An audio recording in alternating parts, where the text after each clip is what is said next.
মুন্সি জিন্নাত আলী বুদ্ধি প্রতিবন্ধী অটিজম বিদ্যালয় বুদ্ধি ও অটিজম প্রতিবন্ধী সেবা সংস্থায় পরিচালিত। প্রতিষ্ঠানটি উপজেলা পরিষদ এবং উপজেলা প্রশাসনিক কর্মকর্তা ইউএনও মহোদয়ের সভাপতিত্বে অত্যন্ত সুনামের সাথে 135 জন ছাত্র বুদ্ধি প্রতিবন্ধী অটিজম সেরিব্রাল পালসি এবং ইন্টেলেকচুয়াল ছাড়াও বধির এবং বিভিন্ন অঙ্গের হানি প্রতিবন্ধী ব্যক্তিদেরকে নিয়ে পরিচালিত হয়ে আসছে।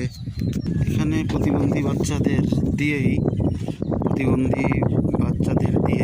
স্কুল আঙ্গিনায় বৃত্তিমূলক প্রশিক্ষণের মাধ্যমে বিভিন্ন সবজি চাষ উৎপাদন, বীজ সংরক্ষণ এবং বিভিন্ন রকমের সবজি চাষ উৎপাদন করা হয়। ডাটা, লাল শাকের বীজ সংরক্ষণ, বেগুনের বীজ সংরক্ষণ, লাল শাকের বীজ সংরক্ষণ, বেগুন উৎপাদন,